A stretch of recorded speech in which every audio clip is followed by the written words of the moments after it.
ვაგზალებთ ჩვენს გადაცემას თქვენი ციტამასინად ჩვენ აქ მეოთხე კაცი ყავდა ბატონი ოთარი ბასილაშვილი ცოტა აგვაღელვა მისმა გასაჭირმა ბევრი კიდე არ თქვა ბოლომდე მაგრამ აშკარად ეთქვა რომ ადამიანი არის შეძრული აი უსამართლობით და იმ არასწორი მართლობით რომელსაც რეგიონებში ახორციელებს დღევანდელი ხელისუფლება და ჩვენც იმიტომ ქონდა ასეთი რეაქცია რომ ეს არ არის ერთეულოვანი ეს ამან უკვე მიიღო სისტემური ხასიათი და კიდევ ერთხელ გავიმეორებ რომ ორი დღის წინ ორშაბათს აკადემიაში იყო მოხსენება ბატონი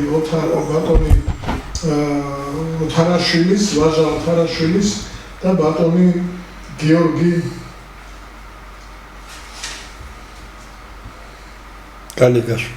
კალეგაშვილის დოქტორი მეცნიერი პატრიოტი ხალხი პოეტი მწერალი რა ვიცი რაღაცები და ზეგი ძალიან ძიმე სურათი დაიხატა აკადემიაში და ძალიან შეწუხდა ჩვენი აკადემიური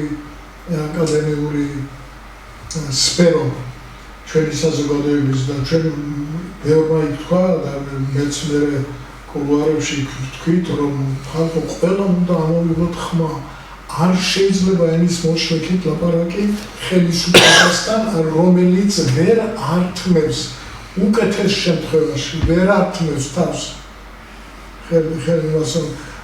მმართველობას და უარეს შემთხვევაში ესე იგი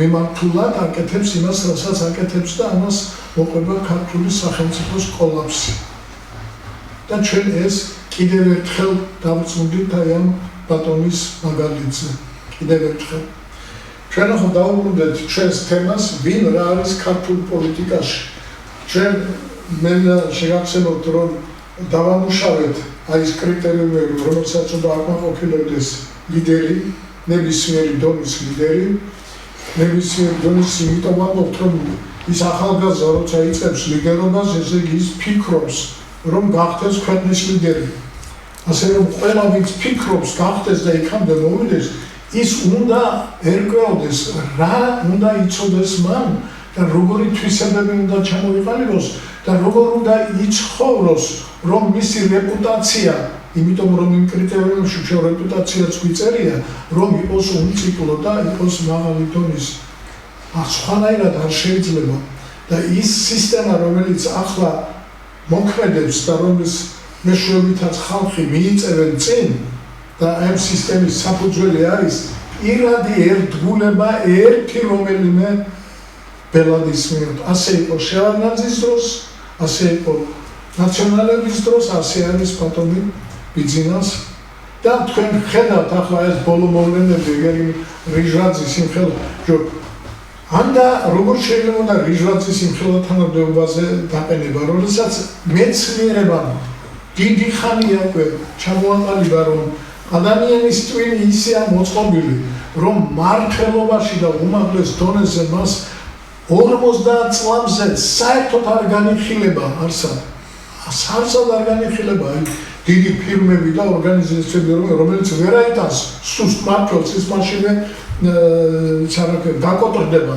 და იქ უკვე სტატისტიკურად ისე მეცნიერებმა მათემატიკურად გამოთვალეს როცა ნახეს 100 საუკეთესო დიდი ფირმა და შეადარეს ეს ხელმძღვანელები აღმოჩნდა რომ არავინ არ იყო 50 წელზე ახალგაზრდა და ყველაზე უკეთესი მმართველები აღმოჩნდნენ 60-დან 70 წლამდე ადამიანები და მეორე ადგილზე იყვნენ 70-დან 80-მდე და მხოლოდ მესამე ადგილზე იყო 50-დან 60-მდე ეს რას ნიშნავს ეს ნიშნავს რომ მმართველობით ორგანოებში ყველაზე დიდი მნიშვნელობა აქვს აი იმ ყველა კრიტერიუმის თუ აკმაყოფილება რაც ჩვენ ჩამოვთვალეთ უმაგისოდ არ შეიძლება აი ამის შემდეგ ყველაზე დიდი მნიშვნელობა აქვს მის პირად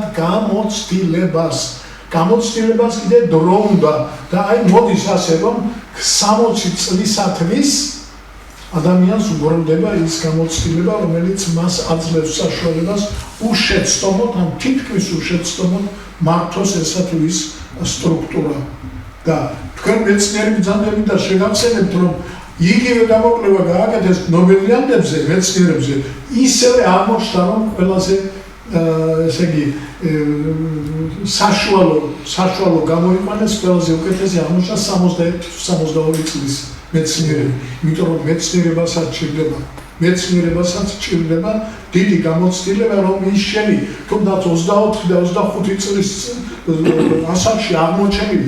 მე რაც პირადად გავაკეთე ყველაზე უკეთესი ჩემ ცხოვრებაში ვიყავი 26 წლის, მაგრამ 20-30 წლის შემდეგ მივხვდი რა გამიკეთებია და უკვე მე დავიწყე მასზე ზრუნვა, რომ ეს გავრცელებული იყო. აი ეს ჩემს მაგალითზე მართლა გეუბნებით ამას, როდესაც მე დავწერე ამაზე. აი ესეთია მეცნიერება და ესეთია პრაქტიკა, აი თუ კარგად დავარბეთ. ამიტომ არის საჭირო მეცნიერება, ამიტომ არის საჭირო ამის გათვალისწინება მმართველობაში და განსაკუთრებით მათი შერჩევის დროს.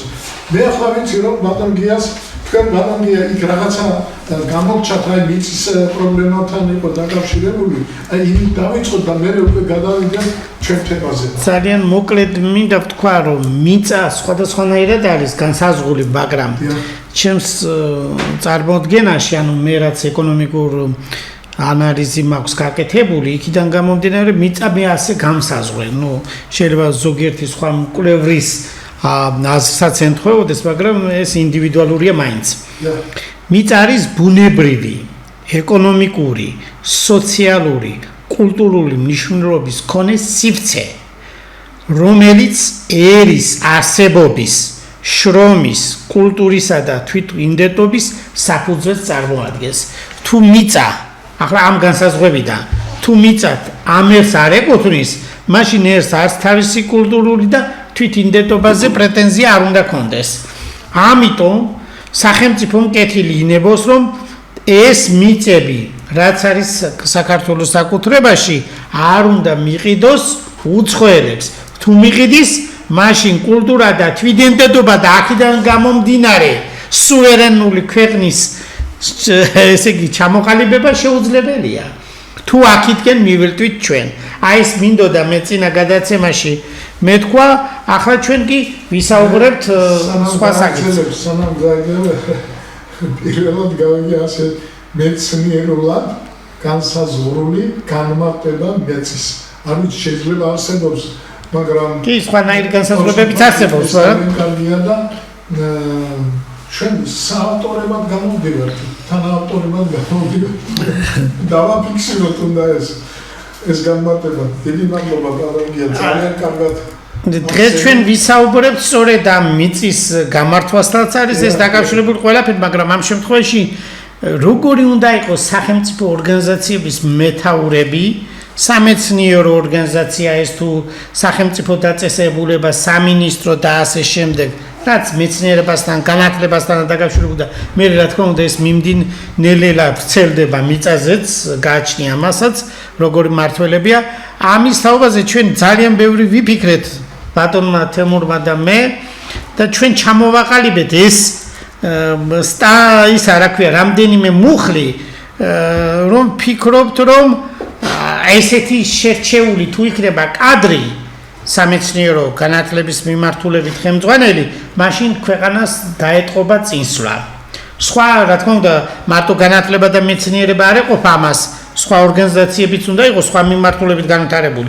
პირველ რიგში სამეცნიერო დაწესებულებების სასწავლოს სახელმწიფო, რომელიც არის სასწავლო, სამეცნიერო და ასევე სამინისტროს ამ მიმართულებით ვინ ხელმძღვანელობს. პირველ რიგში მეცნიერული და აკადემიური ავტორიტეტი უნდა ქონდეს. მეცნიერებისა და განათლების სამინისტროს როცა ხელმძღვანელობს ან სასწავლო, საუნივერსიტეტო დარგის მიმართულებით ხელმძღვანელია, მოეთხოვება მეცნიერული და აკადემიური ავტორიტეტი. რა შედის? პირველ რიგში სამეცნიერო ნაშრომები უნდა ქონდეს მას გამოქვეყნებული ძალიან მაღალ რეიტინგის ჟურნალებში. აი აქედან უნდა იყოს ის კაცი ავტორიტეტი. მაგრამ ის არაა საკმარისი. მას სჭირდება თვისება, მენეჯერი და ლიდერობა, რაც თქვენ გქონდათ იქ ჩამოყალიბებული. ამის გარდა მას აქვე ამ მუხში სჭირდება საერთაშორისო თანამშრომლობა. ანუ თუ უნივერსიტეტს არ ჩართავს საერთაშორისო სტანდარტი თანამშრომლობაში, ის უნივერსიტეტი რაღაც პერიოდის შემდეგ სასწავლო უნივერსიტეტი გახდება, იმიტომ რომ აკადემიურ წრეში, სამეცნიერო წრეში აუცილებელია თანამშრომლობა სპეციალისტებს შორის უცხოელებთან დაკავშირებით. მაგალითად, მათემატიკაში ეს კარგად მუშაობს. დიდი ხანია საქართველოში ეს თანამშრომლობა არსებობს. ყოველ შემთხვევაში ჟურნალებია ქართული სამეცნიერო ჟურნალები, სადაც უცხოელები ბევრი აქვეყნებენ და მეცნიერები ერთად მუშაობენ ქართველები და უცხოელები, მაგრამ სხვა დარგში არ არის. ეხლა მათემატიკა, ფიზიკა, ბიოლოგია და ქიმია შეიძლება ის არ ეხება, მაგრამ ქართველოლოგიას ეს უნდა გამოვყოთ, ეს პრობლემა არის. ქართველოლოგიური კვლევები მარტო საქართველოშია, ხო? თუ ეს არ გახდა საერთაშორისო მნიშვნელობის, რა თქმა უნდა, ჩვენ გვყავდა სპეციალისტები და გვყავს ეხლაც გერმანიაში, ინგლისში და სხვა ქვეყნებშიც თვისზე ჩამოსათვლელი, მაგრამ ეს არ არის საკმარისი. ამიტომ სახელმწიფო ამაში უნდა ჩაერიოს.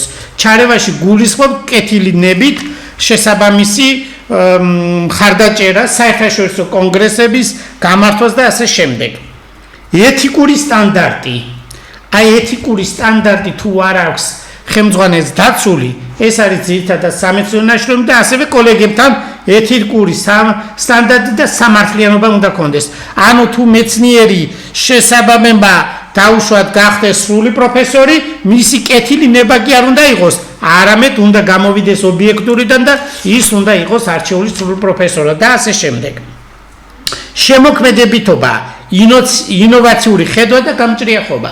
თუ ხელმძღვანელს ეს არ აქვს, არ ვერ შედგება ძალიან სრულყოფილი კომუნიკაციის უნარები და სოციუმთან კავშირი. ანუ სოციუმთან მარტო კაბინეტში არ უნდა იჯდეს, არამედ უნდა გამოვიდეს საზოგადოებასთან, უნდა კონდეს საზოგადოებას პირდაპირ უნდა შეხვდეს, ეს იქნება სამეცნიერო, ჩვეულებრივი საზოგადოება, საგანმანათლებლო და ასე შემდეგ. იქვე კითხვები რომ დაისმება, იქვე უნდა უპასუხოს. სისტემური შრომა. შრომის მოყვარეობა სისტემურად ახლა დღეს მე ერთს გავაკეთებ და არ გამოვიდა და ხვალ აღარ გავაგრძელებ მას. ეს შედეგს არ გვაძლევს. სისტემურად უნდა კონდეს რაღაცა პრიორიტეტები, დაუშვათ ერთ წელიწადში 4 პრიორიტეტი უნდა კონდეს და ამ პრიორიტეტის შესრულება, მაგრამ როგორ შეასრულებს ბატონო ვახში 8 თვის შემდეგ განათლების მინისტრი კიდევ სხვა მოდის. ანუ მე ვეღარ დავითვალე, ვერ მოვასწარე გადაცემამდე ამ დამოუკიდებლობის პერიოდში ჩვენ რამდენი მინისტრი გამოვიცვალეთ. სხვა სამინისტროში ეს არ არის. რა გამოვიცვალეთ? განათლების მინისტრი და ისინი. ასეთი დოზით სწრაფით შეცვლა სკოლებში დაბნეულობას იწვევს და საუნივერსიტეტო სწავლებაში. ესე იგი ჩვენ შეგვიძლია ვთქვათ, რომ მთელი ამ შემთხვევაში 13 წლის მანძილზე, ამდენიც მასე იყო. არც ერთი ფაქტიურად კომპეტენტური მინისტრი არ ქონდა. ხო, მაგრამ ასე ცვლილება ბოლომდე ვერ მივა. ბოლომდე ვერ მივა, ის ვერ გააკეთებს საქმე. შეიძლება დაუშვათ, ხო, რაღაცა კარგი სპეციალისტია და შეიძლება აკეთებს, ვიღაცა იყო, შეიძლება თქვათ, ხო, ვერ ვიტყვით ამ 13 წლის განმავლობაში ვიღაცას ქონდა რაღაც იდეები და ვერ დაასრულა. შემდეგი სამეცნიერო საზოგადოების წინაშე პასუხისმგებლობა. როდის ჩანს რომ განათლების მინისტრი ან სხვა მიმართულების მინისტრი შესაბამისი დარგის სპეციალისტებთან როდისმე ანგარიშით გამოსულა წლის ბოლოს. როდისმე წლის ბოლოს ანგარიში თუ მოგვისმენია ჩვენ. მაგალითად განათლების დაუშვათ აკადემიის წინაშე საქართველოს მეცნიერებათა ეროვნული აკადემიის იმაში უნდა ყოფილიყო მოხსენება. მაგალითად ჩვენ ვართ-ფაზის აკადემია ვიწვევთ ნებისმიერ ასევე ბატონი თემური ბრძანდება აფხაზეთის მეცნიერებათა აკადემიის პრეზიდენტი. ჩვენ ვიწვევთ, მობრძანდნენ და თავიანთი ანგარიშები წლის ბოლოს წარმოგვიდგინონ და უთმოთ. და კრიზისის მართვის უნარი, სისტემური და არგუმენტული დასკვნის გამოტანა. ანუ კრიზისის მართვა არის ყველაზე მნიშვნელოვანი, იმიტომ რომ კრიზისია დღეს ჩვენს სამეცნიერო და განათლების სისტემაში, იმიტომ რომ სათანადოდ არ ყავს ის კადრები იმ თანამდებობებზე, რომელზეც ნამდვილად შეეფერება. კერძო ას არ ვამბობ ჩვენ სახელმწიფო უნივერსიტეტებში რაც ხდება და აი ეს ნაცნობობით და მეგობრობით კარგია ნაცნობობა, მეგობრობა, თუ კარგი სპეციალისტი მოყავთ, მაგრამ რომ დაასაქმო და ამის გამო არ უნდა იყოს. აი ეს 8 საკითხი გამოვყავით ჩვენ და ბატონი თემური უფრო გაშლის ამ საკითხს. კი ბატონო, მაგრამ სანამ თქვენ დაიწყებდეთ თემის გაშიფრას, მე კითხვა მაქვს. მე მგონი გუშინში გამოაცხადა პრემიერ-მინისტრმა, ერთი კვირის წინ გამოაცხადა კომისია განათლების რეფორმის, ხო, ასე იყო რა? დიახ. განათლების რეფორმის და თანაც ყველა თავისი მინისტრები, რომლებიც მარტო ერთი შეცვალა, რადგან შეიცვალა განათლების მინისტრი და იმას შეცვალა. ხო, ესე და თავისი მინისტრები, რომლებსაც ჩვენ ყოველ შემთხვევაში ჩვენი მეცნიერული მიდგომი თვლით ყველას, ლამის ყველას თვლით არაკომპეტენტურად და ჩვენ კიდევ გავივლით აი ამ პროგრამაში ვინ რა არის ქართულ პოლიტიკაში, მინისტრებსაც შევაფასებთ ყველას და აი ამ მინისტრებით, ესე იგი ტირე კომისიის წევრებით ის აცადებს ახლა რომ ერთ კვირაში ჩვენ ამ რეფორმის გეგმას წარმოვადგენთო. ესე იგი აი ეს ჯერ არა დაწერილი ეს. ჯერ არა დაწერილი, ერთ კვირაში დაწერილებას. აი როგორ შეიძლება აი ამ ბატონო ვახში კიდევ ერთი შენიშვნა გვაქვს და ბატონი თემური გააზრებს ამ სამინისტროს უნდა ერქვას მეცნიერების განათლების და ასე შემდეგ თუ რამეს დამატება უნდა უპირველესად მეცნიერების და შემდეგ განათლების სამინისტრო. ბატონო ვახში თქვენ იცით რომ ახლა განათლების და მეცნიერების მეცნიერების განათლების სამინისტრო საერთოდ მეცნიერება განათლება ეს კონსერვატული სისტემაა. და შესაბამისად ასე ერთ დღეში თუნდაც ერთ კვირაში ერთ წელიწადში საქმე ვერ გაკეთდება. თქვენ ბრძანეთ კომისიაზე და მაგრამ მართლაც იყოს საუბარი რომ ორ კვირაში წარმოადგენთო განათლების მეცნიერების რეფორმირების პროგრამას. თქვენ მინდა გითხრათ ეს საკითხი მეტნაკლებად შესწავლილი მაგდა დღეს საქართველოში არსებული 14 სახელმწიფო უნივერსიტეტიდან და 4 სასწავლო უნივერსიტეტიდან სულ 18-ია, დანარჩენი კომერციულებია, კერძოა სულ არის 57, შედარებისთვის შვედეთში მოსახლეობით 10 მილიონი, ჰოლანდიაში 10-11 მილიონი, არის 10-12 უნივერსიტეტი. საქართველოში მოსახლეობის 3 მილიონი სამწუხაროდ არის 57.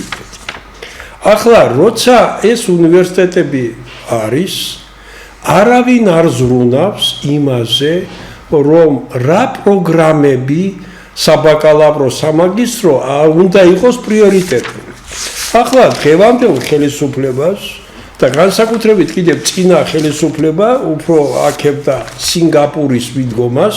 ჩვენ წინა შეხვედრის დროს აღვნიშნეთ, რომ სინგაპურმა განათლების სფეროში ძალიან სწორი პოლიტიკა აირჩია და სინგაპურის ერთ-ერთი უნივერსიტეტი შედის მსოფლიო უნივერსიტეტის 15-ში.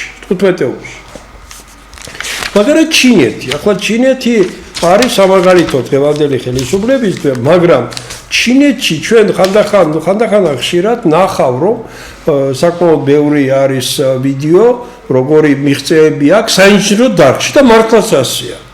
მაგრამ უფიქრია თუ არა რატომ ხდება ეს? მაგალითად ჩინეთში აბიტურიენტთა 100% ვინც მიდის, განაწილებულია შემდეგნაირად. სოფლის მეურნეობაზე 24.7%, თითქმის 25 მეოთხედი. მედიცინა 20%. მეცნიერება, აი ჩვენი დარგი 20%. საინჟინრო სპეციალობები 19%.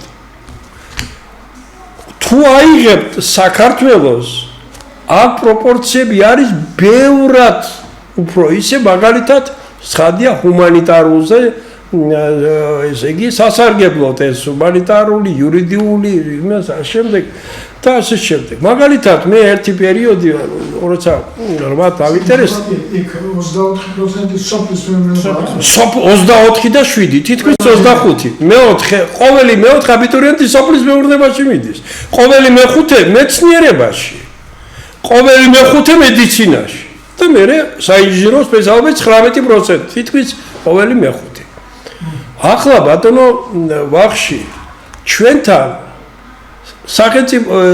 სახელმწიფო უნივერსიტეტებში, კერძო უნივერსიტეტებში მით უმეტეს ხდება იმ სპეციალობების, ესე იგი, ყურადღება მიქცევა, რომელზეც არის პრესტიჟული ახალგაზრდობა მიდის, მაგრამ აი მაგალითად ბიზნეს ადმინისტრირების ხაზით იყო პერიოდი 2-3 წლის ყოველ წელს ამთავრებდა 3000 სტუდენტი. სად უნდა დასაქმდეს ბიზნესადმი 3000 სტუდენტი. ყოველ უნივერსიტეტს სახელმწიფოს და კერძოს აქვს ბიზნეს ადმინისტრირება. ახლა მე, კერძო უნივერსიტეტს ნაკლებად შევეხები, იმიტომ რომ იქ მართვა მაინც სახელმწიფოს პროგრამების დამტკიცების გარდა არ არის, მაგრამ სახელმწიფო უნივერსიტეტი. ჩვენ ვთქვით, რომ უნივერსიტეტებს სახელმწიფოს აქ ავტონომია. ჩვენ შევუერთდით ბოლონიის პროცესს, ეს იყო 2005 წელს და რომლის თანახმად სახელმწიფო არ უნდა ერეოდეს უნივერსიტეტების მართვაში. და მათ შორის ვთქვათ, აი ბატონ გიამ თქვა რექტორების არჩევნებში, თუნდაც კანცლერების და ასე შემდეგ. მინდა გითხრათ, რომ მე მოვიყვანე მაგალითი აფხაზეთში როგორ ინიშნებოდა თბილისიდან რაიკომის დივნები, ის ხალხი, რომელმაც არ იცოდა გაგრეთ იწყება ენგურის იქით რეგიონი თუ გალის რაიონით. მაგრამ რა თქმა უნდა ჩავიდო და უკვე ის ვთქვათ აითვისებდა ამას და ფაქტურად კორუმპირებულ ფულს აგზავნიდა თბილისში.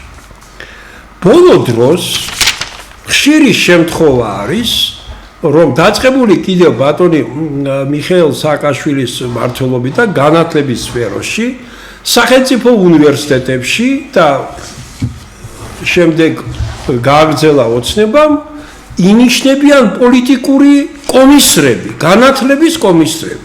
მაგალითად, ერთ-ერთ უნივერსიტეტში,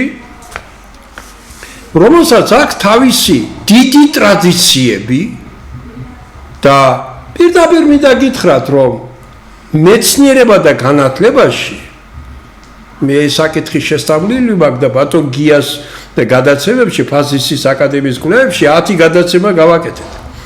აფხაზეთს თბილისის შემდეგ ეკავა მეორე ადგილი საქართველოში მეცნიერება და განათლებაში. პირველია საქართველოს თბილისის შემდეგ. თბილისის შემდეგ პირველი, მე ვიჯამ მეორე.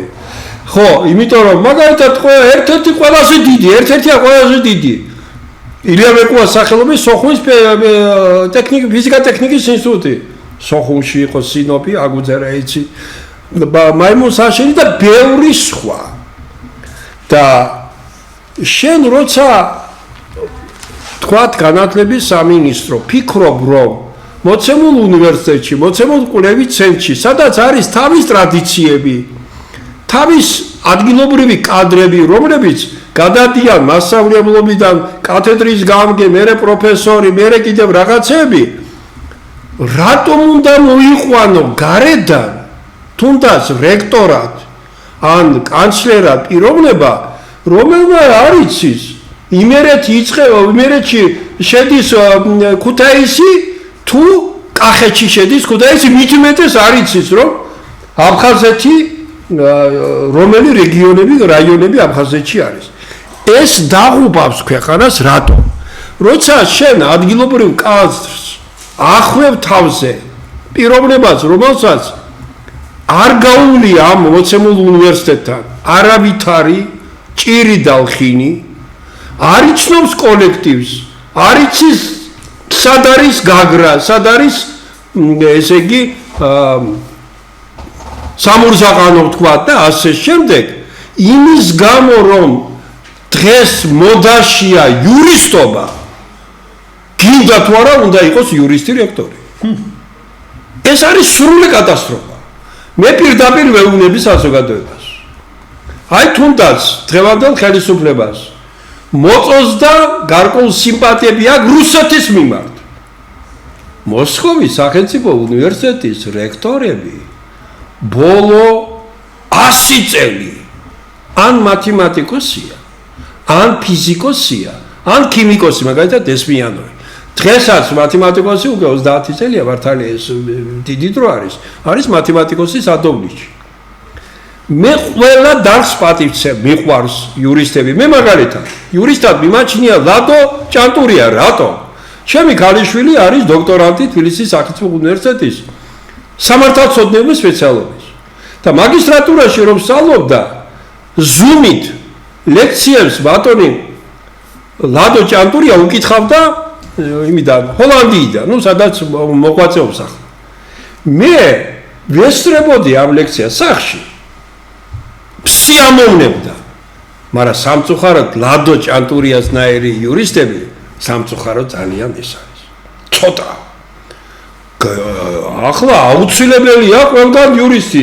ესე იგი სოფლის გამგებელი იურისტი, სკოლის დირექტორი იურისტი, რექტორი იურისტი, გამგებელი იურისტი, ის კი ბატონო კაცო. მეცაც გეტყვით. მე სწორად გამიგეთ. როცა კითხეს ნობელის პრემიის ლაურეატს, ესე იგი ნილს ბოს, ცნობილი დანიელი ფიზიკოსი, რა განსხვავება არისო ფილოსოფოს და ფიზიკოს შორის? მან უთხრა, ფილოსოფოსმა იცისო არაფერი ყველაფერზე, ანუ არისო პეპელა. ხოლო ფიზიკოსმა იცისო ყველაფერი არაფერზე, იგულისხმება მაინც დარგია ფიზიკოსი. ხანდახან მე ჩდება, მე ახლა ლადო პაპავას თქვი, ახლა უმაღლეს დონის. ხანდახან ჩდება ისეთი ისა რომ ახლა ჩვენ გვინდა ყველგან პეპელები დავნიშნოთ, ხო? და ეს ცუდ შედეგამდე მიიყვანს. ჩვენ უნდა ვენდოთ აჭარის მოსახლეობას, აირჩიონ თავის კადრი, აი ბატონ გიამ, საკმაოდ კარგი ის იყო კრიტერიუმები. ადგილობრივი კადრი. ვინც არის მეცნიერი რაღაცა დონის, ყველა ვერ იქნება ილია ვეგუა. ვინც არის წესიერი კაცი, ვისაც უყვარს აჭარა, ვის სულთავს აჭარით? ქუთაისის უნივერსიტეტში, კი ბატონო, ყველაზე მეტად ქართული ქალაქი არის ქუთაისი, აი სოხუმელი კაცებას გეუბნებით. მიყვარს ქუთაისი. ამიტომ ქუთაისის უნივერსიტეტში ჩემი კოლეგაა სხვა შორის, მათემატიკოსი შალვა კირთაძე. კარგია. ქუთაისელი კაცია მას. ჩვენ ყველას უნდა ახსოვდეს აფხაზეთის კვიდრები. ყველაზე გენიალური ქართველი მეცნიერი ილია ვეკუას შუამშობლობართ. ჩვენ გვაქვს იმის უნარი, ჩვენი კადრები მართავდნენ სხვადასხვა დაწესებულებებს აფხაზეთის და თუნდაც იმ კრიტერიუმებს, რაც გიამ წარმოადგენს. საქართველოს მაშინ იქნება ძლიერი, როცა ადგილობრივი რეგიონალიზმი იქნება ძლიერი. თორემ შენ რომ აგზავნი თბილისიდან სოხუმში, ქუთაისიდან დაუშვათ თელავში, თელავიდან სამეგრელოში კადრს ესენი იმ სიტუაციას ვერ იცნობენ კარგად. თვითონ რაზე მოდიან ამაზე? იციან სად მიდიან საერთოდ? ამიტომ ბატონო ბახში მე მიმაჩნია რომ სახელმწიფომ კარდინალურად ეს იყო ბატონი მიხეილის დროს გრძელდება ბატონი ბიზნეს დროს. უნდა შეცვალონ ეს სიტუაცია რომ საქართველოს მხოლოდ მაშინ იქნება ძლიერი, როცა რეგიონები იქნება ძლიერი. სამეგრელო სამწუხაროდ ჯერ არ აქვს უნივერსიტეტი, მაგრამ არის სასწავლო უნივერსიტეტი შოთა მესხიას სახელობის და უნივერსიტეტი ჭირდება სადოქტორო პროგრამები. ადგილობრივი კადრები უნდა მართებდნენ. ზუგდიდიდან იმდენი ცნობილი მეცნიერი არის, რომ ზუგდიდელმა ყველაზე უკეთესად შეუძლია დავის რეგიონის მართვა. აფხაზეთელმა მით უმეტეს. აჭარელმა თავისის უნდა მართოს. ქუთაისმა თავისი, კახეთმა თავისი. არ არის აუცილებელი აქ თბილისიდან, ვაკიდან, საბურთალოდან გამონთავისუფლდა თბილი ადგილი. მანქანა იმსახურებად CV-ში დაწერენ. მოცემულ წლებში იყო გარკვეული უნივერსიტეტის რექტორი. ვა, რა კარგი CV-ია. მაგრამ სად მიდიხარ? იცით, სად მიდიხარ? იცნობ კოლექტივს. ამიტომ მნიშვნელოვანია ეს კიდევ დამატებითი მინუსები, წინააღმდეგობები გაუჩნდება ამ ხელისუფლებას. ანკი ქართუს უნივერსიტეტი დაცანთავებელი არ არის, ხო რომ ხელმძღვანელი. მაგრამ იურისტი უნდა იყო. კიდევ ჩვენ გავანაცვლეთ სტაჟირება უნდა კონდეს გამოგავს. ჩვენ კიდევ გავანაცვლეთ ბატონო ვახში მინდა მოვასწროთ რომ მაგათაც რეკომენდირებულია საბაკალავრო პროგრამაზე ან სხვა პროგრამებზეც არის მაგისტრო და სადოქტოროზე ეს არის რეკომენდებული საერთაშორისო ორგანიზაციების მიერ დათვლილი აი მაგათაც ტექნიკურ ინჟინერიაში საბაკალავრო ანუ ტექნიკურ და ინჟინერიაში უნდა იყოს 20-დან 25%-ო სამედიცინო ჯანდაცვა და ეს ყველაფერი უნდა იყოს 10-15%. ანუ სტუდენტის ყოველ შემთხვევაში ანუ პედაგოგიური სასწავლო სისტემაში ვინც მუშაობს მაგალითად განათლება და რაღაც ამის მიმართულებით უნდა იყოს 10-12%. საბუნებისმეტყველო მეცნიერება 10-15%. სოციოლოგია და ფილოსოფია ჰუმანიტარული მეცნიერები 8-10%. სამართალი, სახელმწიფო მართვა 7-8% დაბალია. ბიზნესის ეკონომიკა 10-12%, სოფლის მეურნეობა 3-5%, ხელოვნება, სოფლის მეურნეობა, გარემოს დაცვა 3-5%. ჩინეთში ხო გითხარით? პირიქით არის 20. ეხლა ქვეყნებზე რომელიც ჩინეთი დიდი ტერიტორიის ქვეყანა და იქ პრიორიტეტი სოფლის მეურნეობა ხელოვნება და კულტურა 3-5%. ეს არის ის ქვეყნები, რომელთაც არ აქვს დიდი სივრცე და მათ ჭირდება სწორედ ასეთი განაწილება. მე გადავხედე და ამ პროცენტებში არც ერთი სტანდარტი არ ვარ, არც საბაკალავროში, არც სამაგისტროში, არც სადოქტოროში. ამიტომ გვაქვს ბატონო თემურ რამდენი სახელმწიფო უნივერსიტეტი 14 ხო? 14 და სასწავლო 4. 4 და ისა რა ქვია, არა სახელმწიფო? ესე იგი 57-ია სულ გამოაკელეთ ეს 18 და ეგა. ახლა მოკლედ რომ ვთქვათ, იმ გეგმას რომელსაც წარმოადგენს სახელმწიფო, თუ ასე გაწერილი არ იქნება, მაშინ არ გამოვა ის სისტემურად და შედეგს ვერ მივიღებთ. რიცხვები ყოველ შემთხვევაში სიზუსტეს გადმოცემენ ისედაც რომ ვიცოდეთ, ვინც ვერ ხვდება ამ რიცხვების მნიშვნელობას, მაგალითად აუხსნი. ციფრი ჯერ არაა საჭირო, ციფრიც არაა სწორი, ეკონომისტებსაც ეშლება, ციფრი 10-ია, მაგრამ რიცხვებს ვამბობ, მაგალითად რომ მივდივართ ექიმთან, ჩვენ რომ ვართ ჯამთელი თუ არა ჯამთელი, რიცხვები გვეუბნება. ამ თუ ამ სტანდარტში ეს რიცხვი გვაქვს ამ მოცემულობაზე, ამ ცილა, ან რაღაცა, ან პროტროპინი და სხვა რაღაცები, ხო დავუშვათ. თუ ამ რიცხვებიდან ჩვენ გამოვედით, მაშინ ჯამთელი არ არის ორგანიზმი. სახელმწიფოც ასეთია. თუ ჩვენ ამ სტანდარტში, ამ შუალედებში არ გვექნება პროცენტები განაწილებული, მაშინ სახელმწიფო იქნება პარადოქსულ მდგომარეობაში. აი კიდევ ერთი დამატება, უყურეთ, აი რეიტინგები, ქვეყნების რეიტინგები მოსწავლეთა წაკითხული შინაარსის მიხედვით პირველ ადგილზეა ჩინეთი, მეორე სინგაპური, მესამე მაკაო არის ჩინეთის ტერიტორია, მაგრამ ისა, ჰონკონგი ესეც ჩინეთი, მეხუთე ადგილზე არის ესტონეთი. ესტონეთი, რომელიც მოსახლეობით მილიონზე ნაკლებია და მისი ორი უნივერსიტეტი, ტარტუს და ესე იგი იმის ტარტუს უნივერსიტეტი მეორე ახლა სტალინის სოფლიო 1000-ში შედის, როცა ჩვენი ალმა მატერი თესო 1500-ზე დაბლა ვართ საუკეთესო მაჩვენებელი. 1500 იქ. ახლა მეორე, თქვენ იცით რომ მაინც ინტელექტის მოსწავლის მაჩვენებელი არის თორად გამიგეთ მათემატიკა.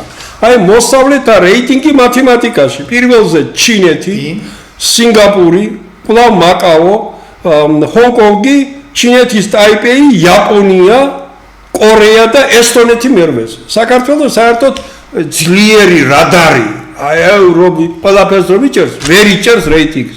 გულისწყებელიც საუბრობ ამას, იმიტომ რომ იყო დრო, როცა საქართველოს სტუდენტები, მოსწავლეები, განსაკუთრებით კომაროვი და ფიზიკის, მათემატიკის სკოლა ქუთაისში ძალიან მაღალ მაჩვენებელს აღწევდნენ. კი, ახლაც აღწევს 1-2 საშუალო განათლება და ის არის და როცა კომისია ფიქრობს ორ კვირაში დავდებთო შედეგს რეფორმებისა, ვინმე სპეციალისტს კითხა? თუ მარტო იურისტ შეუძლია ეს განსაზღვროს და სხვა მათემატიკოსები, ფიზიკოსები რომლებიც ქმნით ახალ 5 სართულიან ფორმულებს ვიმახსოვრებთ და ბევრ რაღაცას ვაკეთებთ ჩვენ ამის ანალიზის უნარი არა გვაქვს გამოიყენეთ ეს სიმდიდრე რაც შემორჩა საქართველოს ინტელექტის ხაზით მათემატიკაში ფიზიკაში ფიზიოლოგიაში ფსიქოლოგიაში და აი ყველაფერი ის რაც გამოვიდა და თქვენს მოხსენებებშიც გამოჩნდა რომ ჩვენ ძალიან შორსა ვართ ოპტიმალური დონიდან როგორც მეცნიერებაში, ასე განათლებაში, ასევე სოფლის მეურნეობაში, ასევე მრეწველობაში და მოკლედ ყველა დარგში და აი სასამართლო სისტემაც ასეთი გვაქვს, წარმოუდგენლად ცუდი და მოკლედ როგორც ვთქვით, სისტემური კრიზისია ქვეყანაში. სამწუხაროდ. ის რაც აი ამ რიჟაძის თვითმკვლელობას თუ მკვლელობას არ ვიცით რა მოხდა და ძალიან ბევრი ხდება ახლა ჩვენ ვიცით როგორ ყოფილი მინისტრებიდან ბიძინას კლანის ხალხი სახლში რომ არიან ჩაკეტილები და გასვლის უფლება რომ არა აქვს და როგორ არის საოჯახო პატიმრობა ხო კი დამაშნი არის როგორ არის ხო